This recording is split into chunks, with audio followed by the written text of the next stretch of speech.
আল্লাহ এই ব্রাজিল আর্জেন্টিনার খেলার অথবা এই খেলাগুলোর উন্মাদনা বাধ্য, এই খেলার সাথে কোটি কোটি টাকার নারী, জিনা, ব্যভিচার, মদ, জুয়া এগুলো সম্পৃক্ততা আছে।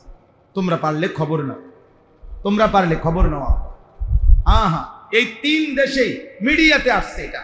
3 দেশে, যেই 3 দেশে আমেরিকা, কানাডা, মেক্সিকো, যেই 3 জায়গাতে বিশ্বকাপ ফুটবলের খেলা হবে, 3 জায়গাতেই বর্তমানে সবচেয়ে বেশি চাহিদা হলো সেখানে যেই সমস্ত নারী যৌনকর্মী দেহ বিক্রি করে তাদের। এটাই পত্রিকা আসছে। অর্থাৎ সেখানে জিনা, ব্যভিচার, মদ এবং অনলাইনে কোটি কোটি টাকার জুয়া, এই হবে, খেলা হবে, তামাশা হবে। না দুনিয়ার কোনো উন্নতি আছে, না আখিরাতের। এর দ্বারা পৃথিবীতে একটা মানুষ বলো যে ভাই এই ফুটবল খেলার দ্বারা পৃথিবীতে, এই পৃথিবীতে হত্যা, খুন, ধর্ষণ, ব্যভিচার বন্ধ হবে এই পৃথিবীতে? তাহলে মানবতার কি উন্নয়ন, পৃথিবীর কি উন্নতি? এখানে কিচ্ছু নাই, কিচ্ছু নাই। ওরা মাড়ি কাটলেও তো এর চাইতে ভালো আছিল, চিরা বাইজলেও তো এত ভালো আছিল, মুড়ি বাইজলে এত ভালো আছে। তত মুড়ি বেচা লাভবান হইতো, মাড়ি কাটলেও তো 400 টাকার রোজ পাইতো। পৃথিবীর উন্নতি লাভ কার? ওই যারা খেলতেছে, যারা আয়োজক, যারা টিম, তাদের কোটি কোটি টাকা, ডলার, কোটি কোটি টাকা আয় হইতেছে, আয় হইতে। খেলোয়াড়, আমি ইচ্ছা করে নাম বলতেছি না, এমন খেলোয়াড় বিশ্ববিখ্যাত দলের বিশ্ববিখ্যাত খেলোয়াড়, 2টা বাচ্চা নিয়ে, একটা মহিলা নিয়ে, এরপরে ক্যামেরার সামনে স্পষ্ট বলতেছে আমাদের 9 বৎসরের সম্পর্কের পরে 2টি সন্তান নিয়ে আমরা এখন বিবাহ বন্ধনে আবদ্ধ হচ্ছি।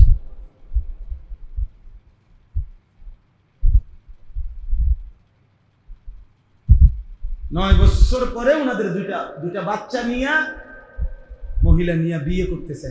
তাহলে এর আগের গুলো কি ছিল?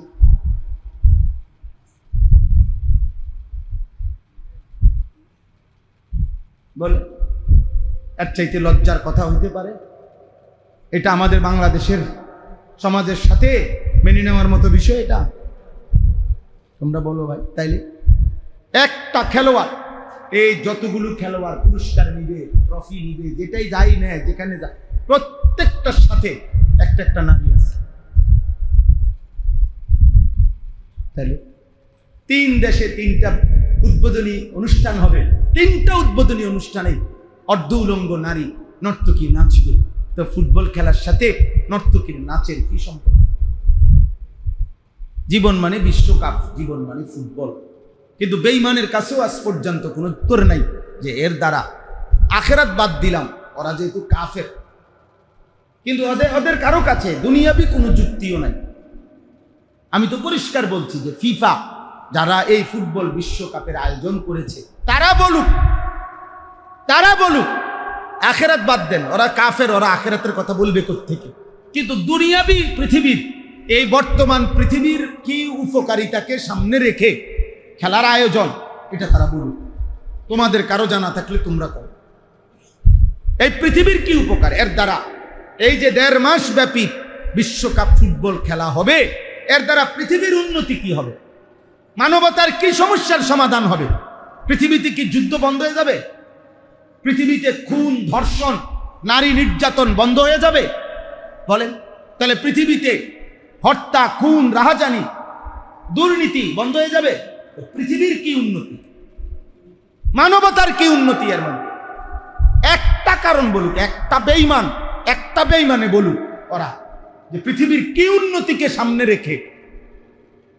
একটা মানুষ যদি বলে যে আমি মাটি কাটতেছি কি লেখা, বলে ভাই আমি ওখানে একটা ছোট গর্ত হয়ে গেছে রাস্তা, আমি মাটিটা দিয়ে ফুরাইয়া দিব, তত একটা উদ্দেশ্য আছে মাটি কাটা। 10 টাকার বুট খাওয়ার তো একটা উপকারিতা আছে, এটার উপকারিতা কি? সব পত্রিকা আসছে, অনলাইন মিডিয়াতে আসছে খবর। আমেরিকা, মেক্সিকো, কানাডা, যে 3 জায়গায় ফুটবল খেলার আয়োজন, নাউজুবিল্লাহ, বলতো লজ্জা ভাই, শুধু বুঝার জন্য বলতেছি। 3 জায়গাতে বর্তমান যেখানে ফুটবল বিশ্বকাপ খেলার আয়োজন, সেখানে সবচেয়ে বেশি চাহিদা যেই সমস্ত নারী যৌনকর্মী, যারা তাদের দেহ বিক্রি করবে, তাদের রেট, তাদের দাম, তাদের মূল্যায়ন সবচেয়ে বেশি সেখানে। এটা মিডিয়ার খবর,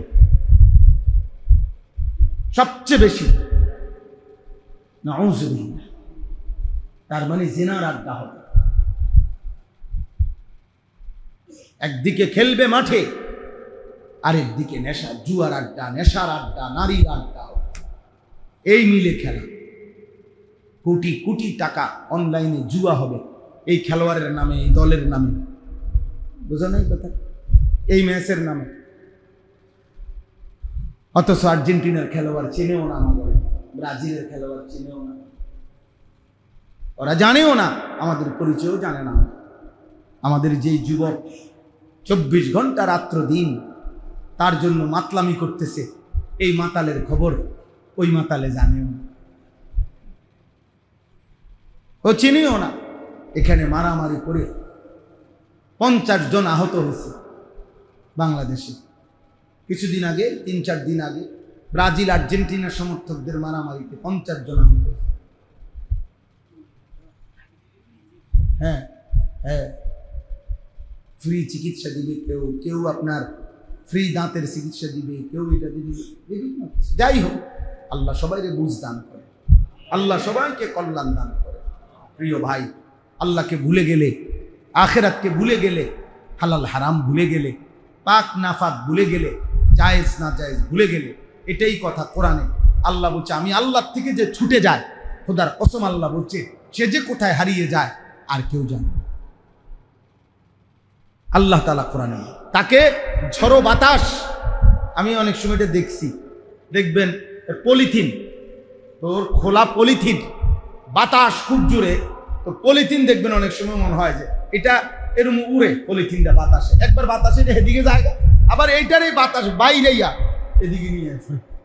মানে পলিথিনের আর নিজস্ব ক্ষমতা থাকে না যে কোন দিকে যাবে, বাতাস তাকে যখন যেদিকে বাইরায় এদিকে সে কি করে, বাইরে খায়।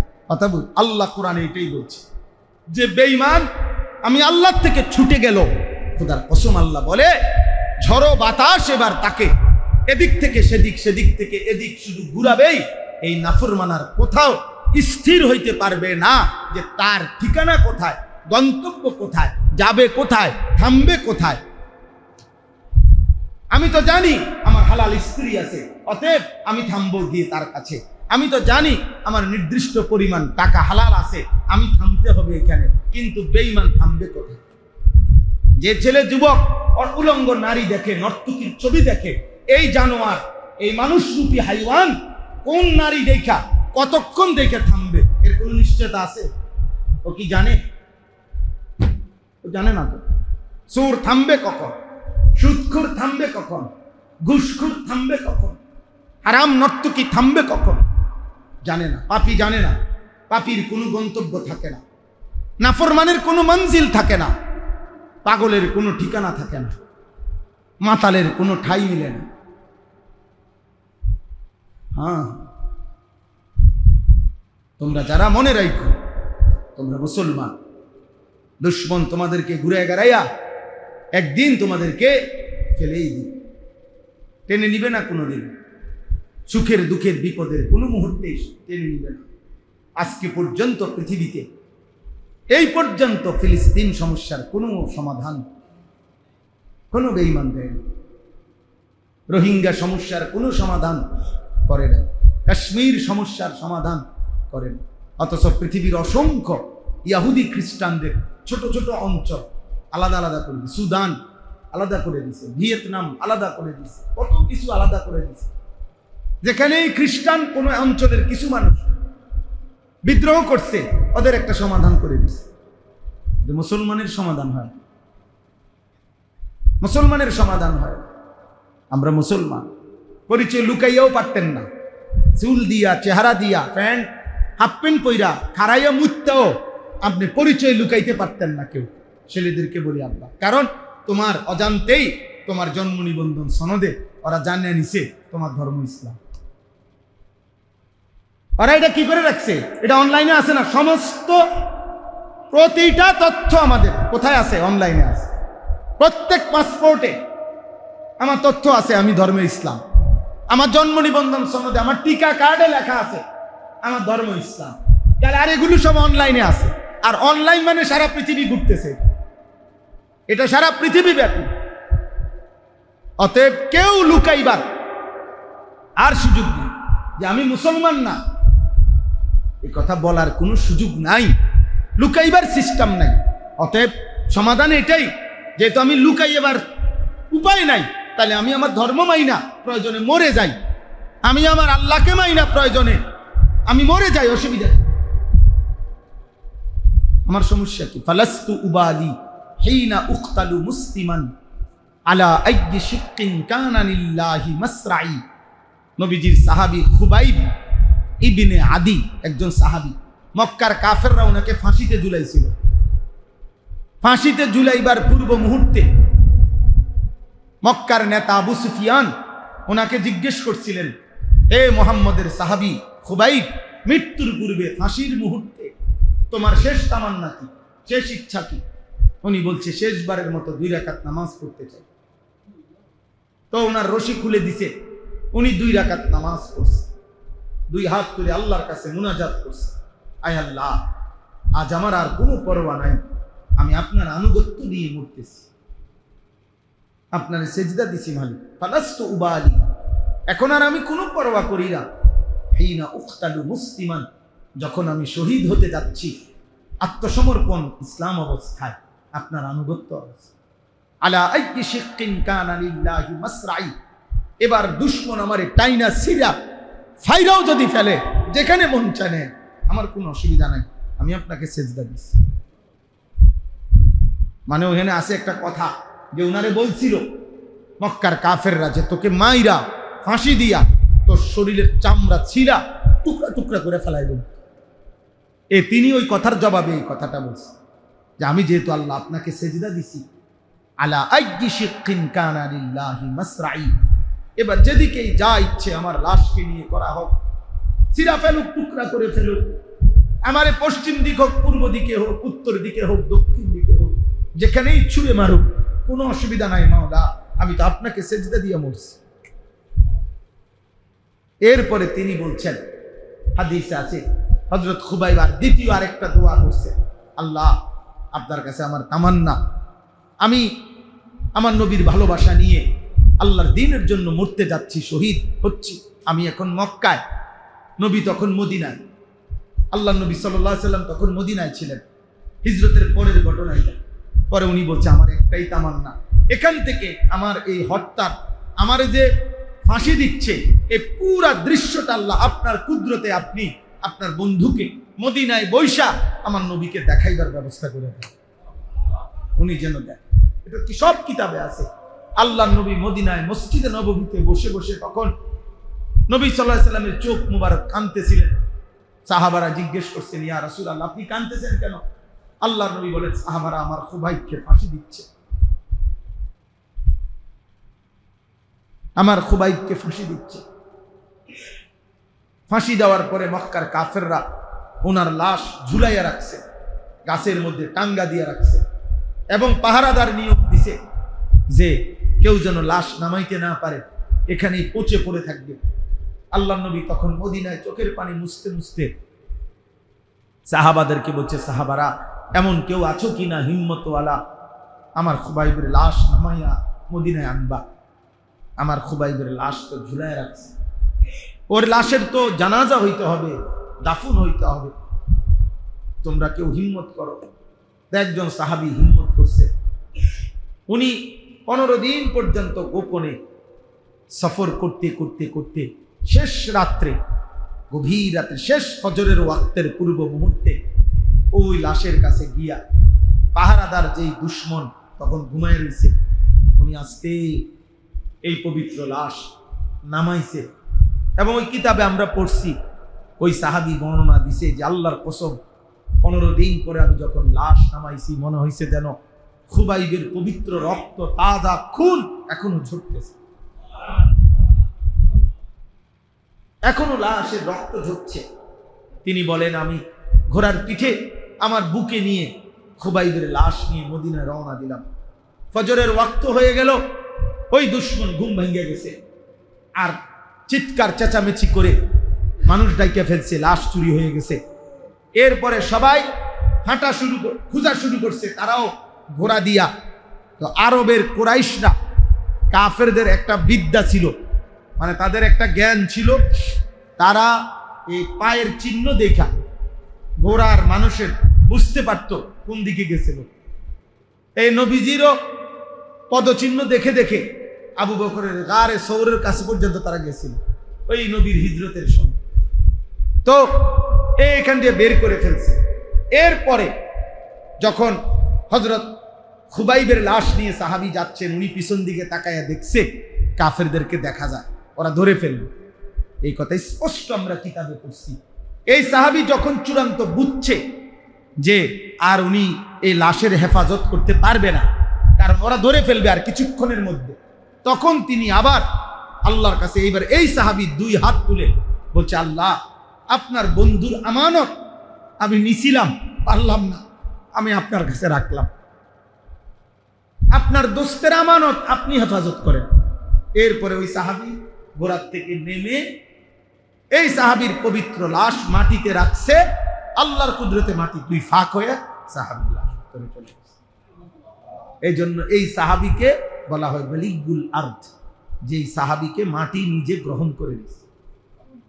খুবাই, হ্যাঁ, পুরো ঘটনাটা বললাম আর কি। এজন্য প্রিয় ভাই, আল্লাহকে মানো, আল্লাহকে মানো, আল্লাহকে মানো, আল্লাহকে মানো, দিন মানো, সেজদা করো, পৃথিবীতে সম্মানের প্রিয় পাত্র হয়েই থাকবে।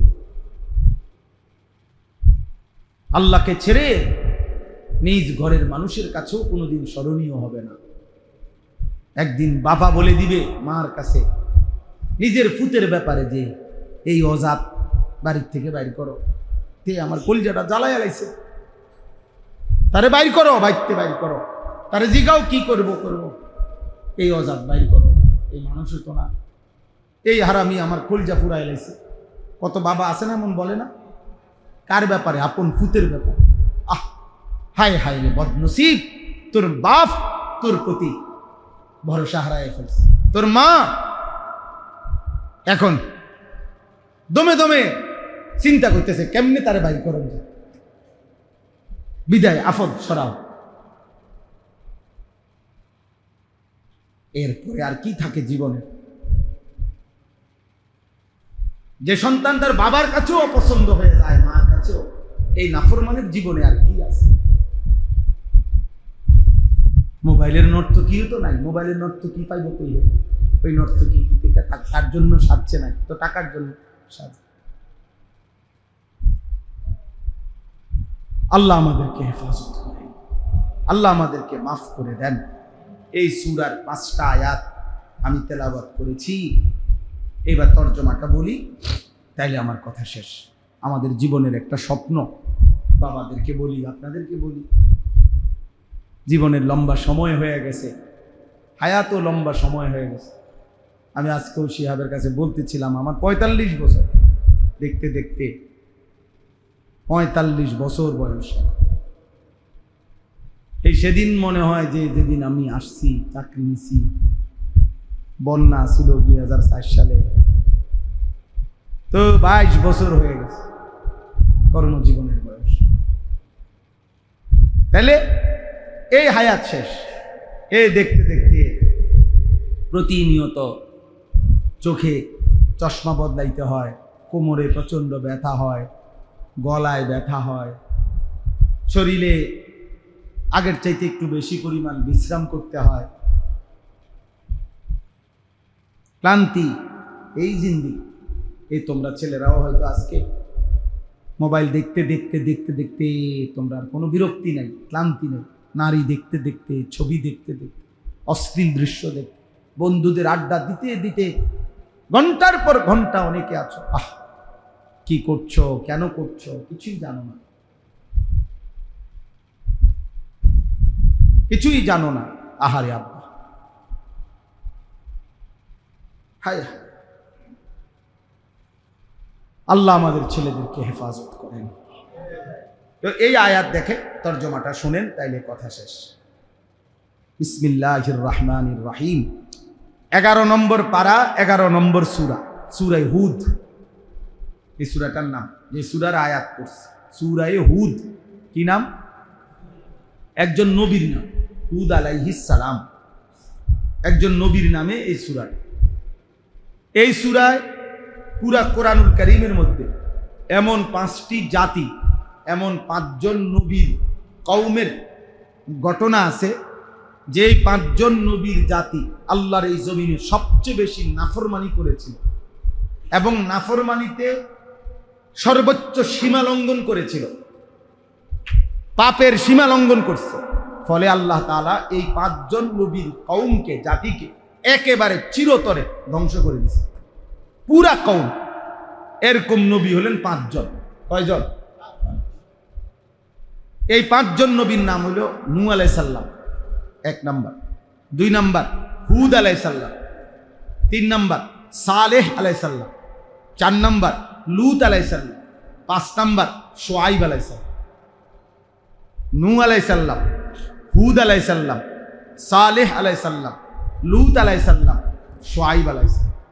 এই 5 জন নবীর কওম, জাতি আল্লাহর নাফরমানিতে সর্বোচ্চ সীমা লঙ্ঘন করেছে। ফলে আল্লাহ তাআলা এই 5 জন নবীর জাতির 10 জন, 20 জন, 50 জন, 100 জন সর্বোচ্চ ইমানদার হয়েছে মাত্র। যেমন নূহ আলাইহিস সালাম 950 বছরে ওনার কাছে কালেমা পড়ছে সর্বোচ্চ 80 জন। বাকিদের অবস্থা কি বুঝেন নাই? 950 বছরে ইমানদার হয়েছে কয়জন? মাত্র 80 জন। তাইলে বাকি নাফরমানি করছে বেশি, সীমা লঙ্ঘন করছে বেশি। ফলে আল্লাহ তাআলা এই 5 নবীর উম্মতকে একদম ধ্বংস করে দিছে, সমূলে শেষ করে দিছে। একেবারে গোষ্ঠী শুদ্ধা, কোলের বাচ্চা, পেটের বাচ্চা, নারী, বুড়া, জওয়ান, সুস্থ অসুস্থ সব আল্লাহর আযাব দিয়ে শেষ করে দিছে। এই 5 জন নবীর উম্মতের নাফরমানি, পাপের ঘটনা, আল্লাহর আযাব এবং এই নবীদের দাওয়াত, মানুষকে বুঝানো, এই ঘটনাটা, এই পুরা বিষয়টা সবচেয়ে বেশি লম্বা বিস্তারিত বর্ণনা আল্লাহ এই সূরার মধ্যে করছে। কোন সূরা? সূরা হুদ। এই সূরা আরো সূরার মধ্যে আছে, কিন্তু এই সূরাতে সবচেয়ে বেশি বিস্তারিত পূর্ণাঙ্গভাবে আল্লাহ তাআলা ওই 5 জন নবীর ঘটনা, তাদের দাওয়াত এবং তাদের কওমের নাফরমানি আর আল্লাহর আযাব, এই তিনটা বর্ণনা আল্লাহ বিস্তারিত দিয়েছেন। এই সূরাটা যখন নাজিল হয়েছে আমাদের নবী সাল্লাল্লাহু আলাইহি সাল্লামের উপরে, তখন এই সূরা নাজিলের কিছুদিন পর সর্বপ্রথম তাফসিরে আছে আমাদের নবী সাল্লাল্লাহু আলাইহি সাল্লামের এই সূরা নাজিলের কয়দিন পরে সর্বপ্রথম নবীজির পবিত্র দাড়ি মুবারক, দাড়ি এই একটা বা দুইটা চুল সাদা হয়ে গেছে প্রথম। তখন হযরত আবু বকর সিদ্দিক রাদিয়াল্লাহু তাআলা আনহু এটা খেয়াল করছে, আর নবীজিকে বলছেন, ইয়া রাসূলুল্লাহ কাদ শিবতা, হে আল্লাহর নবী আপনি দেখি বুড়া হয়ে যাচ্ছেন, আপনার চুল, দাড়ি মুবারকের চুল তো পাকা শুরু হয়ে গেছে। তখন নবীজি চোখের পানি ফেলে হযরত আবু বকর সিদ্দিককে বললেন, আবু বকর, গত কয়দিন আগে যে সূরা হুদ আমার উপরে নাজিল হয়েছে, আর এই সূরার মধ্যে আল্লাহ তাআলা পূর্ববর্তী জাতির নাফরমানির যেই বর্ণনা দিছে এবং আযাবের যেই ভয়ানক বর্ণনা দিছে, এই নবীজি তখন বলছেন, শাইয়াবাতনি হুদ, আবু বকর খোদার কসম, হুদ সূরা আমারে বুড়া বানায় দিছে। আমার এই সূরা নাজিলের পর থেকে, এই ছেলে, এই দোস্ত বেয়াদবি করো না, আব্বা বাইরে হয়ে যাও, আব্বা বাইরে হয়ে যাও, তোমার মতো 2-4 জন ফালতু না শুনলে কোনো অসুবিধা নাই আব্বা, দয়া করে আল্লাহর রাস্তে মসজিদে বেয়াদবি করো না। যদি খিচুড়ি খাও তো খিচুড়ি খেতে টাইমে আইসো, আব্বা দিব একটু পরে, ঘোষণা দিয়ে দিব।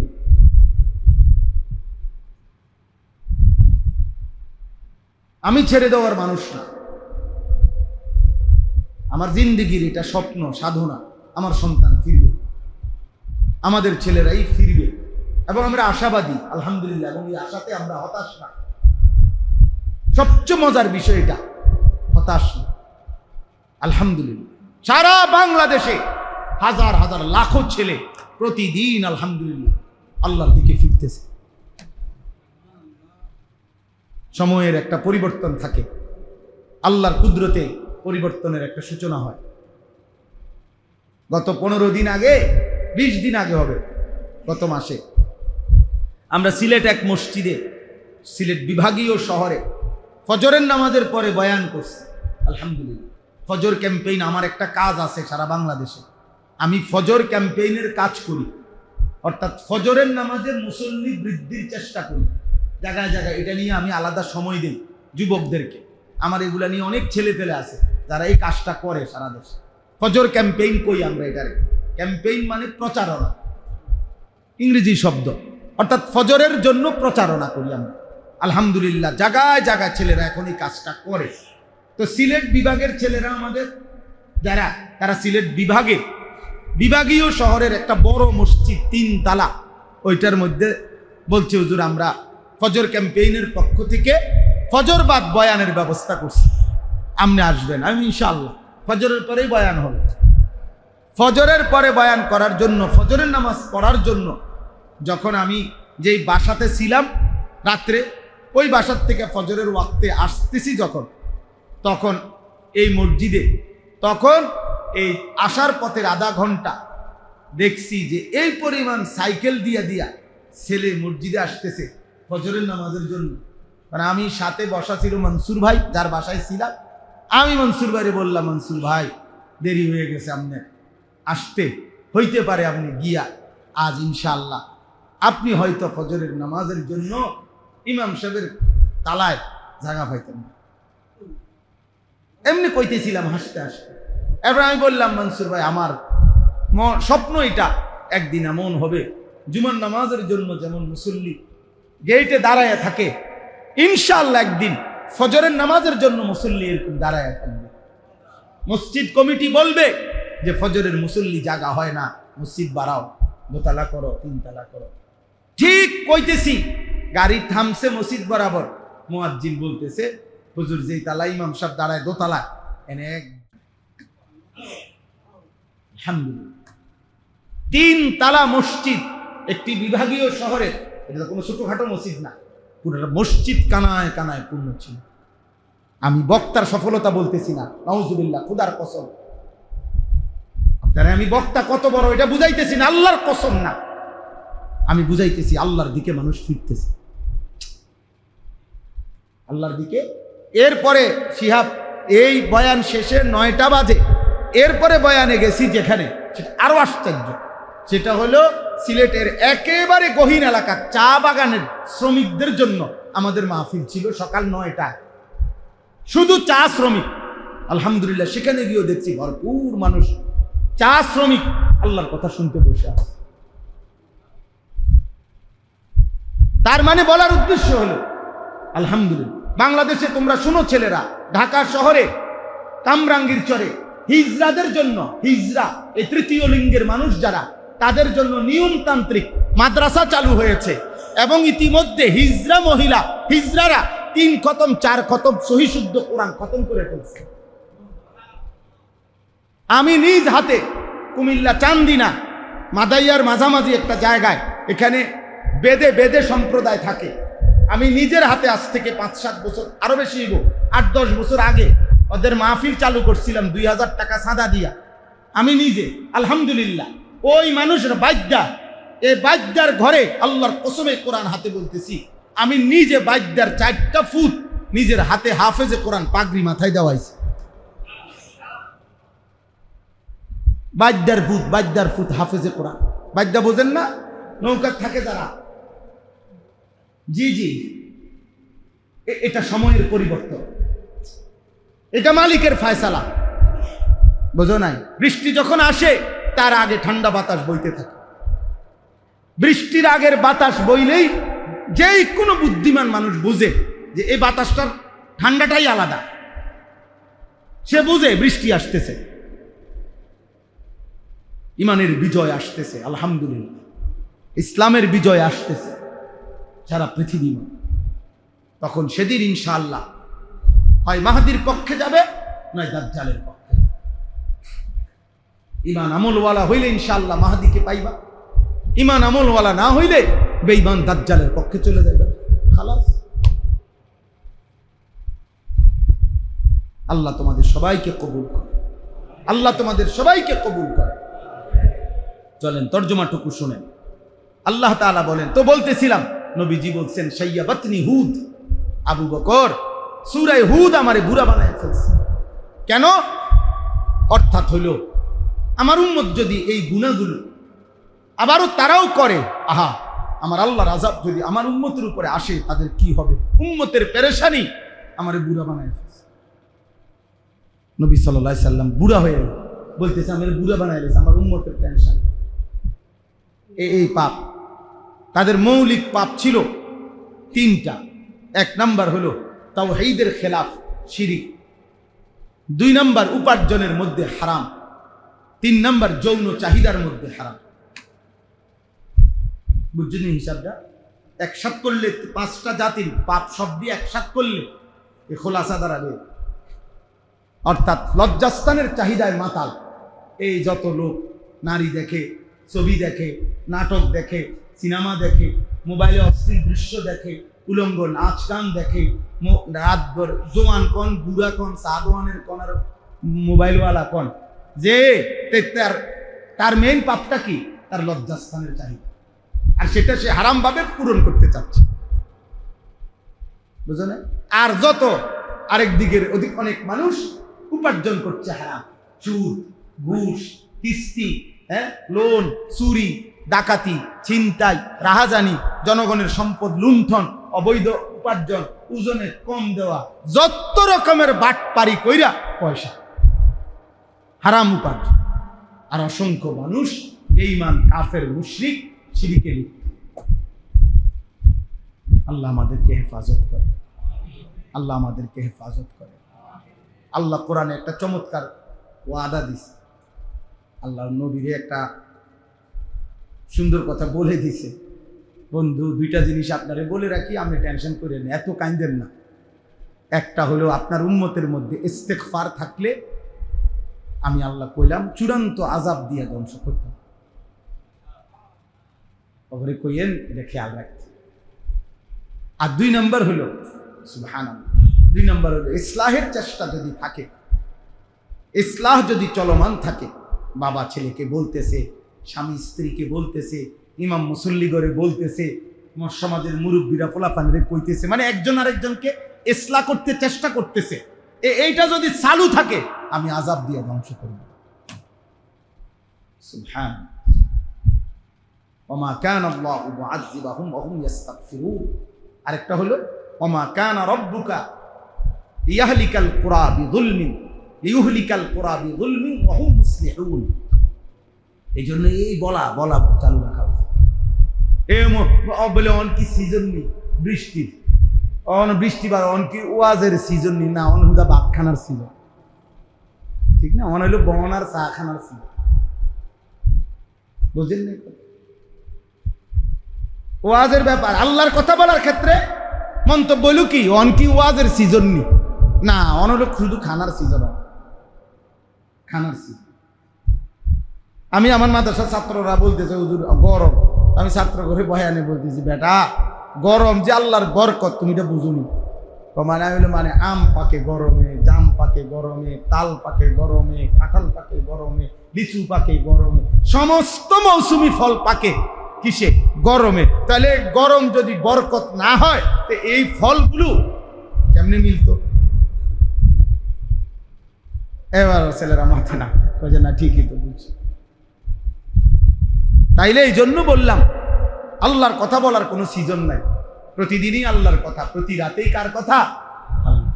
আল্লাহ আমাদেরকে তৌফিক দান করেন, আল্লাহ আমাদেরকে কবুল করে নেন। তোমরা ফিরতে শেখো। তোমরাও এই এলাকায় যারা ছেলে আসো, নিজেদের মধ্যে ফজর ক্যাম্পেইনের কাজ করো। অর্থাৎ একজন বন্ধু সিদ্ধান্ত নাও তুমি ফজরের নামাজ মসজিদের জামাতে পড়বা, আর তুমি একজন বন্ধুকে ফজরের নামাজের জন্য ডাকবা। এই এর দূরে কাজ। তোমরা 2 জন আবার ভাবলে আরো 2 জন বাড়বে, আরো 2 জন বাড়লে 4 জন বাড়বে, এমনি এমনি বাড়বে। একজন আরেকজনকে ডাকবে, একজন আরেকজনকে ডাকবে। এটাই আমাদের কাজ, আমরা এটা ফিকির করি। এতে করে ইনশাআল্লাহ মুসল্লি বাড়বে, ইমাম মাহদির সৈনিক বাড়বে ইনশাআল্লাহ। যেদিন আসবে তিনি আসবে, কিন্তু আমরা সওয়াবের অংশীদার হইতে অসুবিধা তো নাই। কথা বুঝেন না? যে বেটা গাছ লাগায় গেছে ছোট্ট চারা, সে হয়তো আর বাইচা নাই, কিন্তু গাছের থেকে আজও শত শত মানুষ ফল খাইতেছে, অসুবিধা কি? উনি তো কবরে চলে গিয়েও সওয়াব পাইতেছে। যে খাল খাল কি করে দিছে, কাইটা দিছে, সে তো সওয়াব পাইতেছে। যে কালবাট করে দিছে সে তো সওয়াব পাইতেছে। যে একটা কল বয়ে দিছে সে তো সওয়াব পাইতেছে। যে মসজিদে দান করে গেছে সে তো সওয়াব পাইতেছে, হয়তো কবরে চলে গেছে। ওই দিন আমাদের কুমিল্লা একটা বিখ্যাত হোটেল আছে, সন্দু হোটেল, কুমিল্লার নাম করা হোটেল সন্দু হোটেল। সন্দু হোটেলের গোশত আলুর ভর্তা পৃথিবী বিখ্যাত, এত স্বাদ, এত মজাদার। কুমিল্লা পদুয়ার বাজার বিশ্ব রোডে ওনার যে মেন মালিক ইকবাল ভাই আমাদের, উনি আমার ওই দিন মেহমানদারি করাইছে ওনার হোটেল। তো ওনার দাদার বাপ, ওনার দাদা, ওনার আব্বা, এখন ওনারা এই ব্যবসা করে। তো উনি জায়গায় জায়গায় খালে, নদ, পুকুরে, বিভিন্ন জায়গায় ফ্রি ফোনা ফেলায়। ফোনা, মাছের ফোনা আছে না, এটা ওনার একটা শখ। হাজার হাজার টাকার ফোনা ফেলে আর কি, এ ফ্রি, মানে যেখানেই সুযোগ পায় মাছের ফোনা ফেলে দেয়, বুঝছেন? তা আমি বলি আপনি এটা কেন করেন? এর কথা শুনে এ কি করে সাধারণ মানুষ, হুজুর আমি এটা চিন্তা করছি, এই যে আমি 1000 ফোনা ফেলাইলাম, এরপরে যে মাছটি হইল, যতভাবেই ধরুক মাছ, এডি মাছের একটা না একটা থাইকাই যাইবে, এইটা আবার বাচ্চা দিব, আবার ডিম দিব। হ্যাঁ, কাজে আমার এই সদকা জারিয়া কেউ বন্ধ করতে পারছে না। চিন্তা করছেন মাছের ফোনা দিয়ে তার বুঝটা কি, যে একেবারে 1000 ফোনা আমি যা ফালাইছি, পরে এটা কাঁচাইয়া 1000ই উড়াই লাইতে পারিবে, এটা সম্ভব? একটা না দুটা থাকবে না, তো এটার থেকে আবার বাচ্চা হবে। তো তার মানে এই খাল, এই পুকুর যতদিন আছে, ওর সওয়াব আর কি নাই, বন্ধ। দেখো একজন সাধারণ মানুষ কেমন অসাধারণ ফিকির করছে, আল্লাহ তাআলা ওনার ফিকিরে বরকত দান করেন। তো এই জন্য ছোট্ট কাজ হতে পারে তোমার বলার দ্বারা, সে হয়তো তোমার চাইতে বেশি নামাজি হবে, সেদিন তুমিও তার নামাজের সওয়াব পেয়ে যাও। আল্লাহ তাআলা আমাদের সবাইকে তৌফিক দান করেন। এই আয়াত 5টার মূল বক্তব্য একটাই কথা। আমি একটা কথা বলার জন্য, বিস্তারিত তাফসীর না, একটা কথা হলো আল্লাহ তাআলা বলছে, বান্দা তোমার কাছে আমার একটাই কথা, আমার নবীর মাধ্যমে আল্লাহ তাআলা বলছেন, বান্দা তোমাদের সকলের কাছে আমি আল্লাহর কথা হলো, প্রতিনিয়ত তোমাদের পাপ হবে, আমি জানি, আমল ছুটে যাবে, তোমরা ঘাবড়াইও না।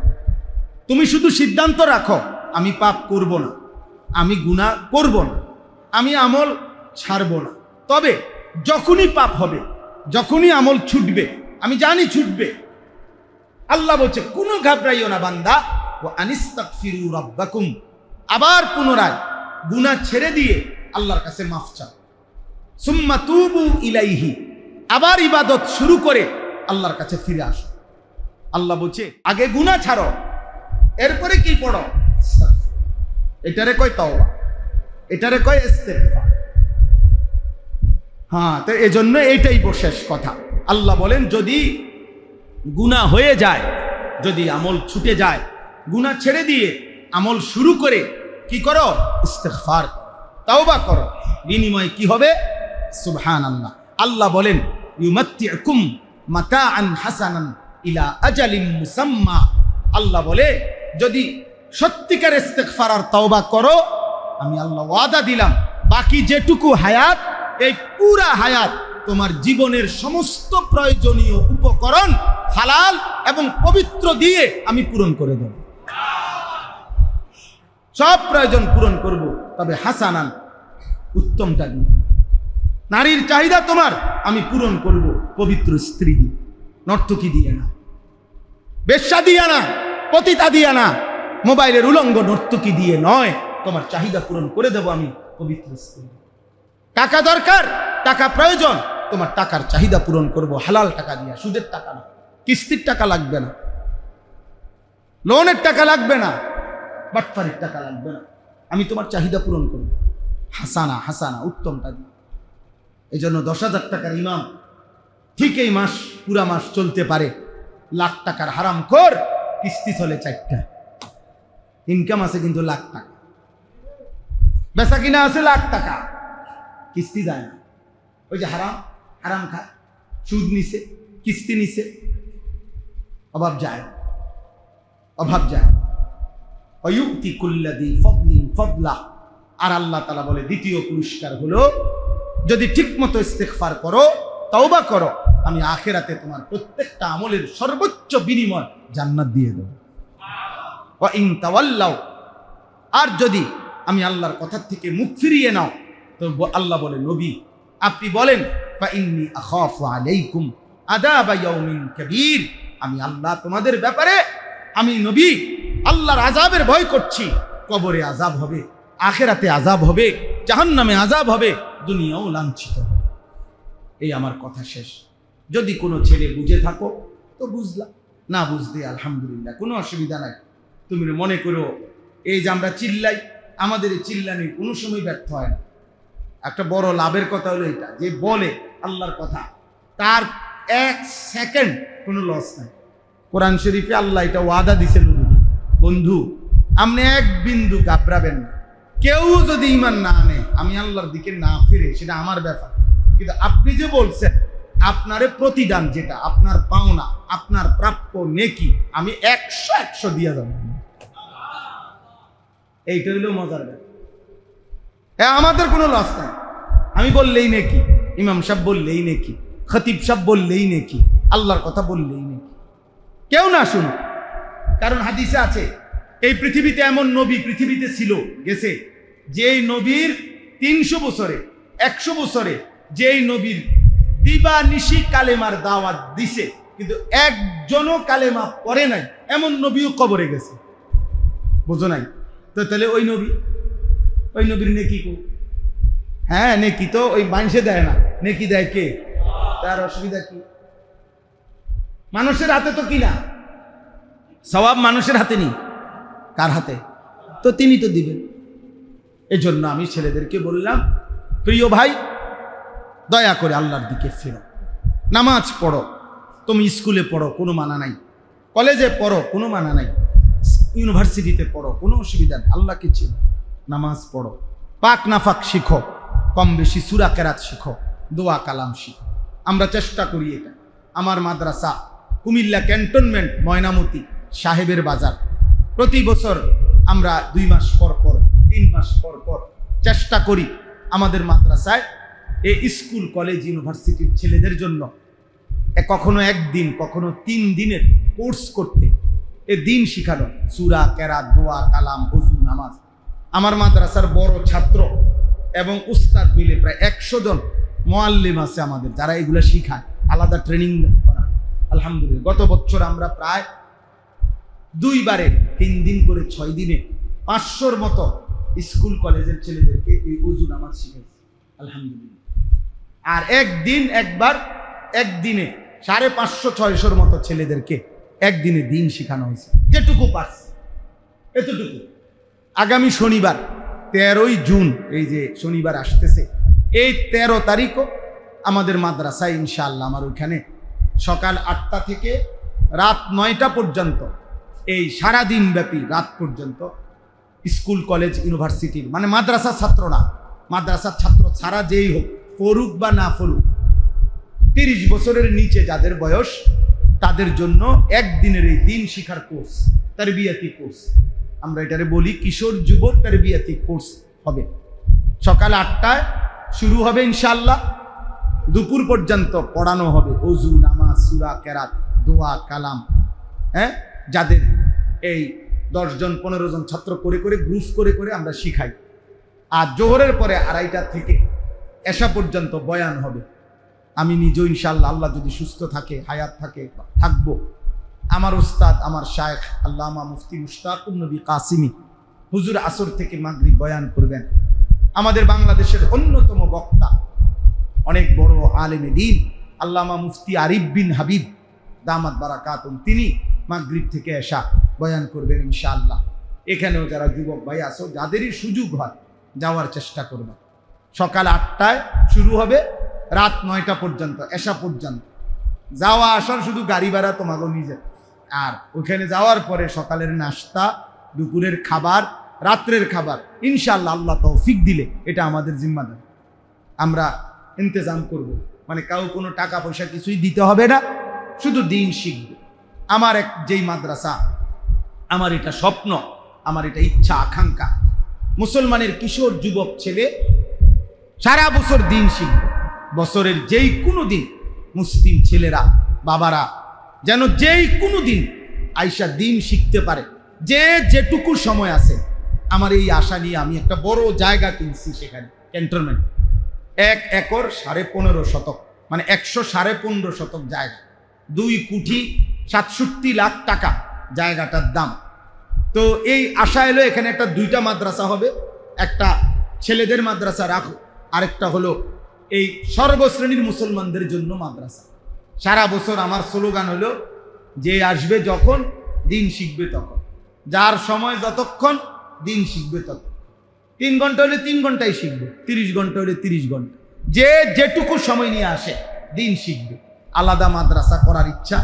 তো এই জায়গাটা কিনতে গিয়ে 2 কোটি 67 লাখ টাকা জায়গাটার দাম। আলহামদুলিল্লাহ আমরা একটা ছোট্ট হ্যান্ডবিল সবার কাছে সারা বাংলাদেশে দেই, একটা আশা নিয়ে। যে ওই কাগজে একটা আবেদন আছে, আমাদের এই বড় জায়গাটায় 1 নামাজের মুসল্লা জায়নামাজ পরিমাণ জমির দাম 4200 টাকা মাত্র। আপনাদের কাছে আমরা এই কাগজটা দেব, এটার মধ্যে বিকাশ নাম্বার আছে, অ্যাকাউন্ট নাম্বার আছে, এই আবেদনটা আছে। যদি কারো সুযোগ হয় আমাদের মাদ্রাসার এই জমিতে 4200 টাকা দিয়ে 1 মুসল্লা পরিমাণ টাকা জমির অংশগ্রহণ করবেন, সাদকায়ে জারিয়ার সওয়াব পাইবেন। পারলে দিবেন। ছেলেরা তোমরাও আসো, অনেকের বাবা বিদেশ আছে, ভাই বিদেশ আছে। 4200 টাকা দিয়া চেষ্টা করো পারলে শরীক হইতে, যদি কেউ পারে। কারো উপরে কোনো জবরদস্তি নাই, এই জন্য আমরা এটা স্বাভাবিকভাবে দেই কাগজটা। যেই পারেন শরীক থাইকেন, পারলে দিয়েন।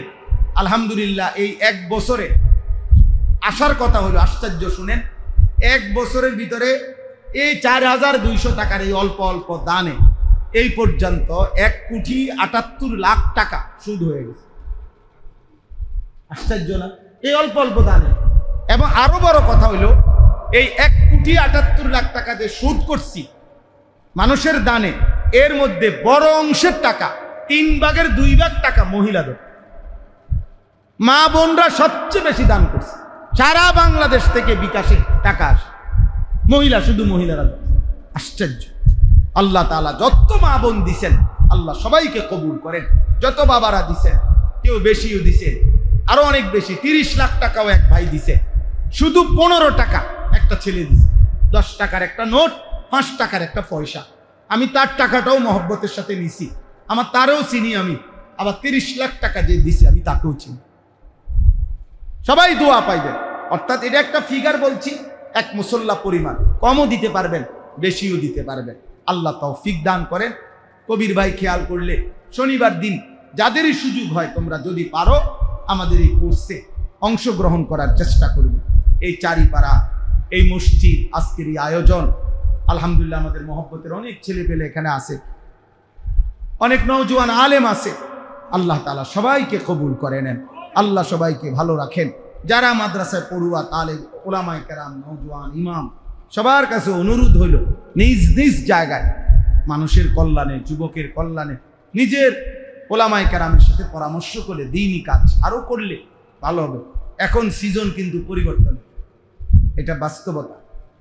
এখন বাস্তবতা, এখন সিজন লিচুর, এখন লিচুই খাইতে হবে। এখন সিজন কাঁঠালের, কাঁঠালি খাই। ঠিক এখন সিজন ইনশাআল্লাহ পরিবর্তন। যুব সমাজ বদলাচ্ছে। তোমরা যে এত ছেলে আসছো, এটা আল্লাহর জন্য আসছো, আল্লাহর জন্যই আসছো। যেটুকুই শুনছো আল্লাহ তোমাদেরকে কবুল করে নেন। শেষ কথা হইল, যথাসম্ভব চেষ্টা করো, এই ইসলামের বিজয় হবে। সারা পৃথিবীতে ইসলামের পতাকা উড়বে এবং মুসলমানদের বিজয়ের পতাকা উড়বে। তো নির্দিষ্ট পরিমাণ কিশোর, যুবক, নওজোয়ান, মুজাহিদ, তাদের দ্বারাই ইমানের বিজয় হবে। কিন্তু সেটা দেখার বিষয় হলো কাকে কাকে নিবে, এ সরাসরি রব্বে করিমের আসমানি ফয়সালা। আসমানি ফয়সালা। আবু বকর যেই বংশের, আবু জেহেল সেই বংশের, হ্যাঁ একই বংশের কুরাইশ। ওমর যেই বংশের, আবু লাহাব সেই বংশের, একই বংশের মানুষ, এরা দুজনই কুরাইশ। মালিকের পছন্দ হইছে, আবু বকরকে নিছে। মালিকের পছন্দ হয় নাই, আবু জেহেলকে। আল্লাহর পছন্দ হইছে, ওমরকে নিছে। আল্লাহর পছন্দ হয় নাই, আবু লাহাবকে নেয়। কার ফয়সালা এটা? নবীজির আপন চাচা আবু তালেব, নবীজিরই আপন চাচা আব্বাস, হযরতে আব্বাস, উনিও নবীজির চাচা। হযরতে আব্বাস যেমন চাচা, আবু তালেবও নবীজির চাচা। আবু তালেব নবী সাল্লাল্লাহু আলাইহি সাল্লামের মৃত্যু পর্যন্ত, আবু তালেবের মৃত্যু পর্যন্ত একদিনও নবীজির কোনো বিরোধিতা করেন। কথাটা বুঝেন, আমি বলি, কোনো বিরোধিতা করে না। 38 বছর নবীজির সেবা করছে আবু তালেব, 38 বছর। নবীজি সাল্লাল্লাহু আলাইহি সাল্লামের বয়স যখন 12, তখন নবীজির দাদা আব্দুল মুত্তালিব ইন্তেকাল করছে। তো মৃত্যুর সময় নবী সাল্লাল্লাহু আলাইহি সাল্লামকে আবু তালেবের হাতে তুলে দিছে, বলছে আমার নাতি বাবা হারা। নবীজি সাল্লাল্লাহু আলাইহি সাল্লামের আব্বা জান তো ইন্তেকাল করছে, তো এই ফুতের কাছে দিয়ে গেছে নাতি আবু তালেব। এই 12 বছর বয়স থেকে আমাদের নবী সাল্লাল্লাহু আলাইহি সাল্লামের বয়স যখন 50 বরাবর, তখন আবু তালেবের ইন্তেকাল হয়েছে। তাইলে কত বছর? 12 থেকে 50, 38 বছর। 38 বছর একটা। এই 38 বছর নবীজি খেদমত করছে আবু তালেব, আদর সোহাগ করছে তিনি। নবী সাল্লাল্লাহু আলাইহি সাল্লামের সমস্ত দিকে নজর রাখছে। হযরতে আব্বাস রাদিয়াল্লাহু তাআলা আনহু মক্কার 13 বছর, মক্কায় যে নবুয়তের দাওয়াত দিছে, 13 বছর নবীজির এই চাচা আব্বাস নবীজির বিরুদ্ধেই ছিল, ইসলাম গ্রহণ করে নাই। মদিনায় যাওয়ার পরে বদরের যুদ্ধেও উনি নবী সাল্লাল্লাহু আলাইহি সাল্লামের বিরুদ্ধে যুদ্ধ করার জন্য আসছে আব্বাস। বদরের যুদ্ধে উনি বন্দী হইছে, এই 70 জন বন্দীর মধ্যে উনি একজন বন্দী। এইভাবে এত লম্বা সময় যিনি ছিল, উল্টা আল্লাহর ইচ্ছা হইছে, আল্লাহ আব্বাসকে কালেমা দিছে, ঈমান দিছে, কিন্তু 38 বছর যে সেবা করছে আবু তালেব, উনি বেঈমান হয়েই মারা গেছে। এখন এটার কি ব্যাখ্যা? এটা আমনে আমার কি কি সিদ্ধান্ত? এখানে আপনি আমি এখানে কোনো মতামত পেশ করার অধিকার আছে না? কথা বলেন না। আপনি আল্লাহর লগে কইতে পারবেন নি যে আল্লাহ আপনি এটা কি করবেন? বুঝেন নাই কথা? আপনি বলেন। আবু তালেব 38 বছর খেদমত করলো, আল্লাহ তাকে ঈমান দিল না। আর ওমর তরবারি নিয়ে হত্যা করতে রওনা দিছে, আল্লাহ কো আমি এর ঈমান দিই। ওমা কি ওটা কথা হলো? আল্লাহ বলে হয় এটাই কথা, আমি বলছি যে এটাই। সেদিন ওমর যেদিন ঈমান আনছে, সেদিন ওমর কি ঈমান আনতে রওনা দিছিল? নবীজির কমপক্ষে জিগাইবারও তো ইচ্ছা ছিল না। এত কথা ছিল, তোমরা কাবা শরীফের সামনে দাঁড়াও, আমি কল্লাটা আনতেছি, এই কথা ছিল না? মক্কার কুরাইশদেরকে দাঁড় করাই রাখছে। আল্লাহ বলছে আমার মন চাইছে আমি এই অবস্থাতে হেদায়েত দেব। সুবহানাল্লাহ।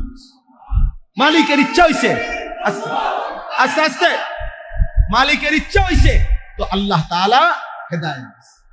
আল্লাহ চাইছে আব্বা, মালিক হেদায়েত দিছে। তাহলে আমার বলার উদ্দেশ্য হলো, পরিবর্তন আল্লাহর হাতে। পরিবর্তন কার হাতে? আল্লাহ।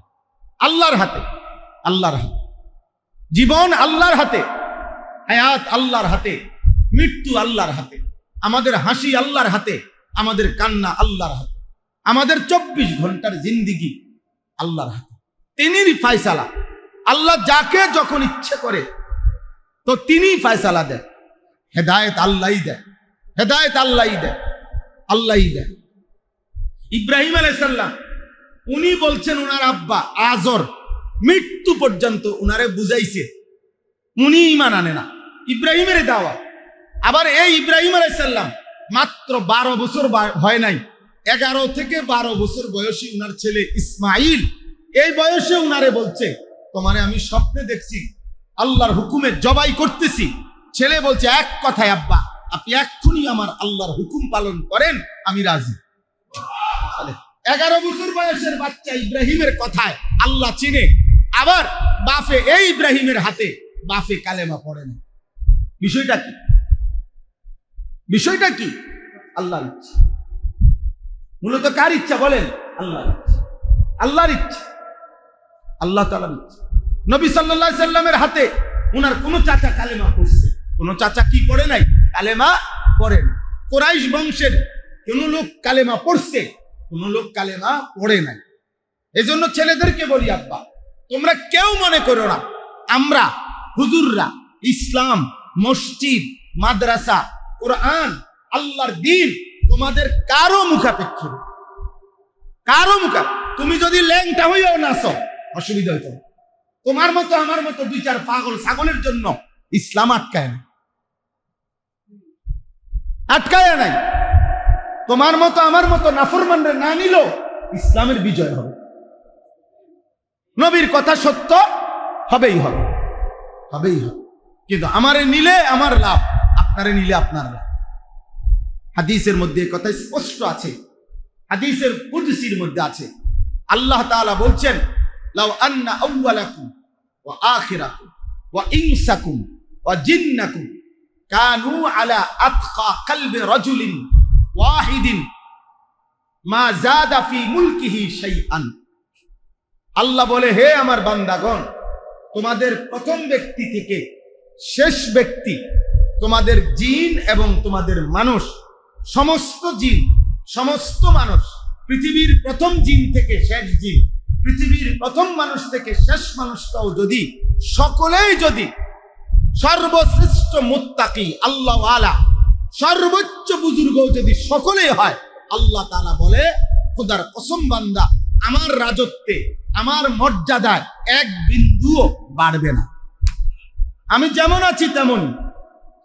এর পরের হাদিসের দ্বিতীয় অংশ আবার আল্লাহ বলছে, লাউ আন্না আউওয়ালাকুম ওয়া আখিরাকুম ওয়া ইনসাকুম ওয়া জিন্নাকুম কানু আলা আফজার কলবি রাজুলিন ওয়াহিদিন মিনকুম মা নাকাসা মিন মুলকিহি ফি মুলকিহি শাইআন। যদি তোমাদের প্রথম মানুষ, শেষ মানুষ, প্রথম জিন, শেষ জিন সকলেই যদি এই পৃথিবীর সর্বনিকৃষ্ট বেঈমান, নাফরমান, সবচেয়ে বড় বেঈমানের মতো যদি সকলেই হয়ে যায়, আল্লাহ বলে, বান্দা আমার রাজত্ব, আমার শ্রেষ্ঠত্বে এক জাররাও কমবে না। মা নাকাসা, ওদিকে বলছে মা জাদা। সবাই জুনায়েদ বাগদাদি, আব্দুল কাদের জিলানী হইল, আমি আল্লাহর মর্যাদা বাড়বে না। সবাই ফেরাউন নমরুদ হইল, আমি আল্লাহর মর্যাদা, আমি আছি, আমি আমার কোরআন কোরআনই থাকবে, আমার দ্বীন দ্বীনই থাকবে, আমার ইসলাম ইসলামই থাকবে, আমার নবী নবীই থাকবে, আমি থাকবে। তুমি হাওয়া দিলে নবীর মর্যাদা বাড়বে, তুমি কমাই দিলে নবীর মর্যাদা কমে যাবে। না না, মোহাম্মদ হামিদে হামদে খুদা বাস, খুদা মদহে আফরি মুস্তাফা বাস। আল্লামা ইকবাল বলছে, আল্লাহর প্রশংসায় নবী যত কথা বলছেন, আল্লাহর প্রশংসার জন্য তাই যথেষ্ট। নবীর প্রশংসায় আল্লাহ যা বলছে তাই যথেষ্ট। মোহাম্মদ হামেদে হামদে খুদা বাস, বাস মানে যথেষ্ট। মোহাম্মদ হামেদে হামদে খুদা বাস, খুদা মদহে আফরি মুস্তাফা বাস। আল্লাহর নবীর প্রশংসায় আল্লাহর জন্য আল্লাহ যা বলছে, কোরআনে নবীর মর্যাদা তাই যথেষ্ট, তাই যথেষ্ট। অতএব ইসলাম ছোট হয় না, ইসলাম কি হয় না, কোরআন ছোট হয় না, আল্লাহর দ্বীন ছোট হয় না, নবী মুহাম্মদ সাল্লাল্লাহু আলাইহি সাল্লাম ছোট হয় না। আব্বা আল্লাহ কোরআন, আল্লাহ পাক ছোট হয় না। আমি ছোট হই, গুনাহ করলে আমি ছোট হই, নাফরমানি করলে আমি ছোট হই, আমি ক্ষতিগ্রস্ত হই। এই মিথ্যা, চুরি, জিনা, ব্যভিচার, মদ, জুয়া, সুদ, ঘুষ, নারী, ছবি, গান, বাদ্য, খেলাধুলা, তামাশা, মোবাইলের এই অস্থিরতা, চুল চেহারা, এই বেঈমান মুশরিকের অনুসরণ, 24 ঘন্টা আল্লাহর অবাধ্য জীবন, আব্বা এ তোমাকে ক্ষতি করে না। আসমানের ক্ষতি হয় না, জমিনের ক্ষতি হয়। এতে সূর্যেরও ক্ষতি হয় না, চাঁদেরও ক্ষতি হয় না। সূর্য ডুবতেও দেরি হয় না, চাঁদ উঠতেও দেরি হয় না, রাত শেষ হইতেও দেরি হয় না, দিন আসতেও দেরি হয় না, কোনো অসুবিধা হয় না। কায়নাত তার নিজ গতিতে চলে, শুধু আমি আর তুমি জাহান্নামের দিকে যাই। আমাদের বরবাদ। আমাদের একটা ছেলে বুঝো, একটা ছেলে বুঝো, একজনই বুঝো। অনেক চালাক মনে করো তোমরা, অনেক ছেলে অসভ্যতাকে চালাকি মনে করে। না আব্বা, অসভ্যতা তো চালাকি না, অসভ্যতা। নোংরামিকে চালাকি মনে করে। না রে বাবা, নোংরামি তো চালাকি না, নোংরামি তো নোংরামি। নোংরামি তো নোংরামি। গুন্ডামি তো চালাকি না, গুন্ডামি তো গুন্ডামি। সন্ত্রাসী তো চালাকি না, সন্ত্রাসী। সাদাবাজ তো চালাক না, সাদাবাজ। সুর তো চালাক না, সুর। ডাকাত তো চালাক না, ডাকাত। লুচ্চা তো চালাক না, লুচ্চা। বেশ্যা তো চালাক না, বেশ্যা। পতিতা তো চালাক না, পতিতা। সুদখোর তো চালাক না, সে সুদখোর। ঘুষখোর তো চালাক না, সে ঘুষখোর। বেহায়া নর্তকী তো চালাক না, সে নর্তকী। বুঝো নাই সিহা যে এটা তো শব্দ কি আছে, নির্ধারিত আছে। তুমি চালাক তো কিত্তা।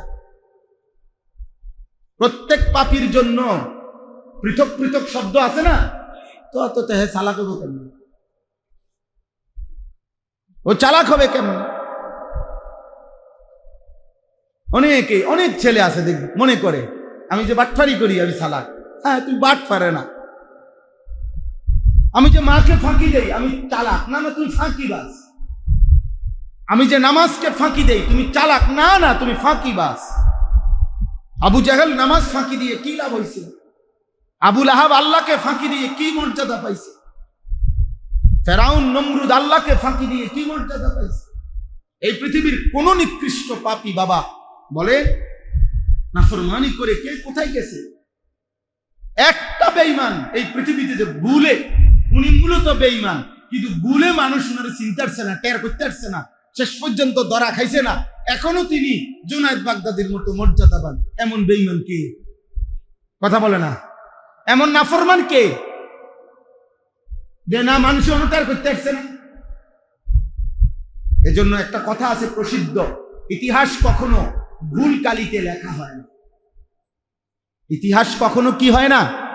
ভুল কালিতে। ক্ষমতার জোর, প্রভাব, শরীরের শক্তি, টাকার সামর্থ্য, কোনো কিছু দিয়ে সাময়িক দমিয়ে রাখা যায়, কিন্তু মাটির নিচে বসেও কেউ সত্য ইতিহাস হয়তো সাতবক জমিনের নিচে লিখে রাখে। ফলে একদিন মুখোশ খুলে যায়। আমারও তোমারও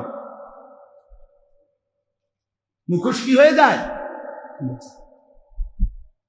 আল্লাহ নবী সাল্লাল্লাহু আলাইহি সাল্লাম বলছেন, হে আল্লাহর বান্দা, রাতের অন্ধকারের একাকিত্বের গুনাহ তোমার, নবীজি বলছে, কসম উম্মত ধারায় ভাসিয়ে দেয়। এই জন্য মানুষ দেখে নাই তুমি মদ খাইছো, মানুষ দেখে নাই তুমি জুয়া খেলছো, কিন্তু তোমার গুনার চিহ্ন চেহারা দেখেই মানুষ মন্তব্য করে, দেখলেই মনে হয় ফুটটা ঘর। এটা কেমনি করলো না তো? বুঝেন নাই কথাটা? আরে তারে দেখতে মনে হয় গাঁজা ঘর। হ্যাঁ, চেহারা দেখলে তো মনে হয় সুর। কিরে তুই সুরের মতো এরম এরম করস কা? মানুষ কয় না? কি বুঝা গেল? অথচ সে যখন গুনাহ করছে তখন কিন্তু এই লোক সাথে ছিল না, ছিল এই লোক, কিন্তু না, মানুষ চিনতে ভুল করে না। অফিকা উয়ুবুন ওয়ালিন্নাসি আয়ুনুন, আরবি প্রবাদ এটা। অফিকা উয়ুবুন ওয়ালিন্নাসি আয়ুনুন, তোমারও দোষ আছে, মানুষেরও চোখ আছে। তোমারও দোষ আছে, মানুষেরও চোখ আছে। তোমরা যারা আব্বা মুশরিকের মতো চুল, মানুষ তোমাদেরকে ইমানদার ভাবে না। তোমরা যারা বেনামাজি, মানুষ তোমাদেরকে ভদ্র ভাবে না রে আব্বা। তোমরা যারা মোবাইলে উলঙ্গ ছবি দেখো, নর্তকী দেখো, মানুষ তোমাদেরকে চরিত্রবান ভাবে না, অসতী ভাবে।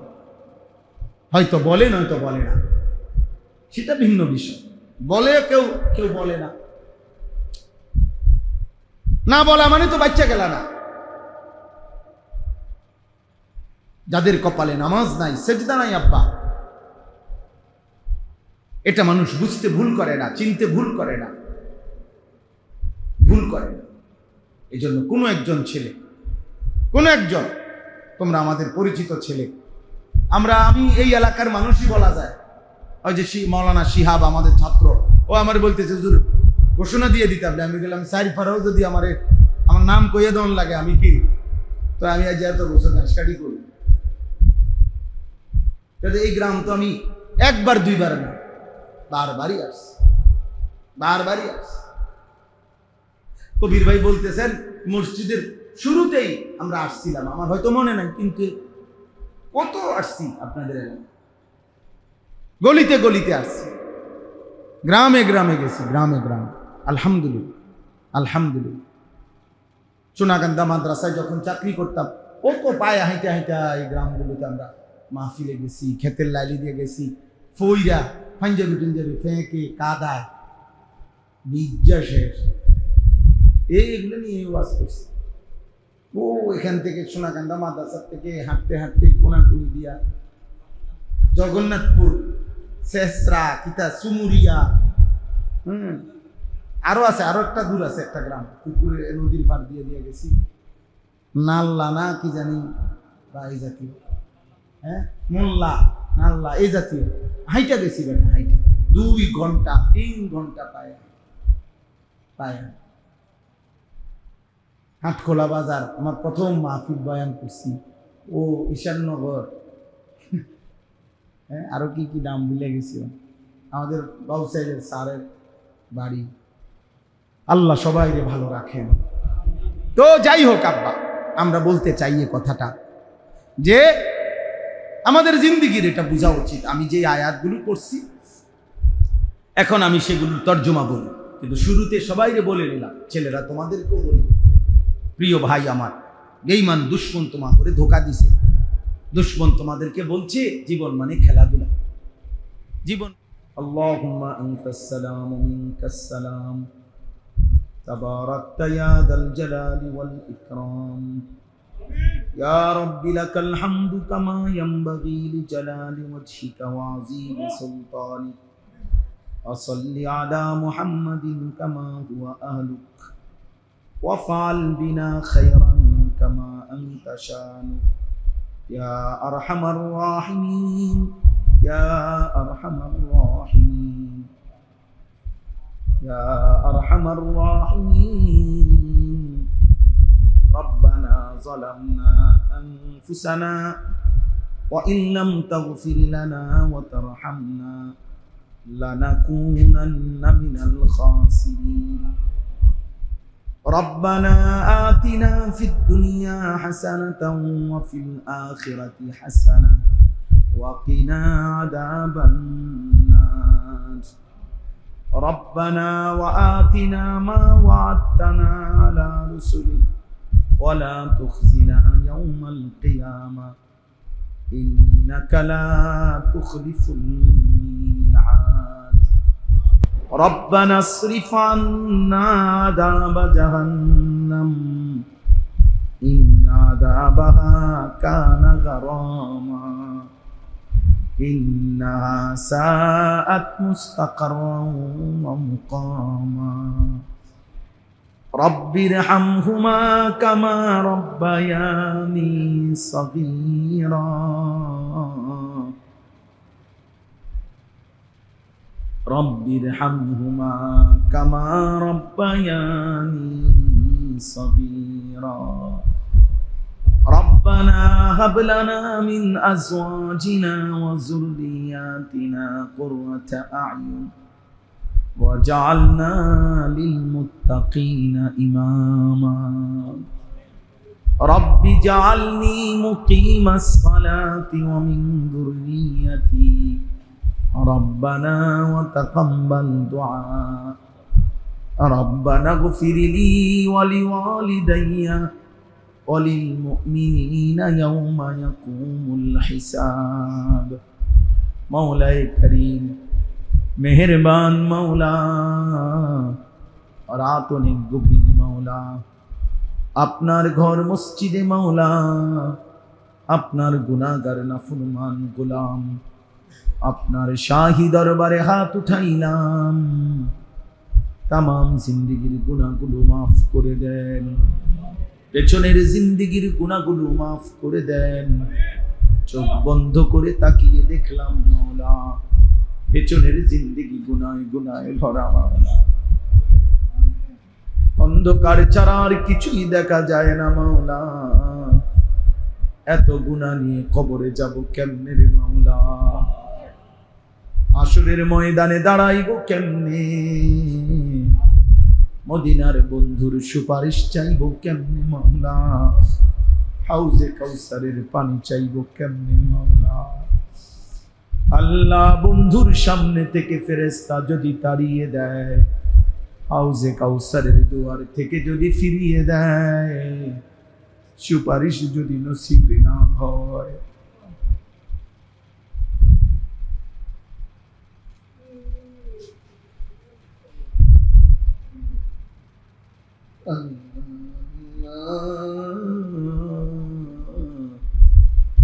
আপনি মাফ করে দেন, মাফ করে দেন আল্লাহ, আপনি মাফ করে দেন, মাফ করে দেন। কিশোর যুবক ছেলেগুলোকে মাফ করে দেন, বয়স্ক বাবা চাচাদেরকে মাফ করে দেন, পর্দার আড়ালের মা বোনদেরকে মাফ করে দেন, ওলামা আইম্মাদেরকে মাফ করে দেন, আমাকেই মাফ করে দেন মাওলা, মাফ করে দেন, মাফ করে দেন। আর কিছু দেন আর না দেন, মাফ করে দেন, মাফ করে দেন।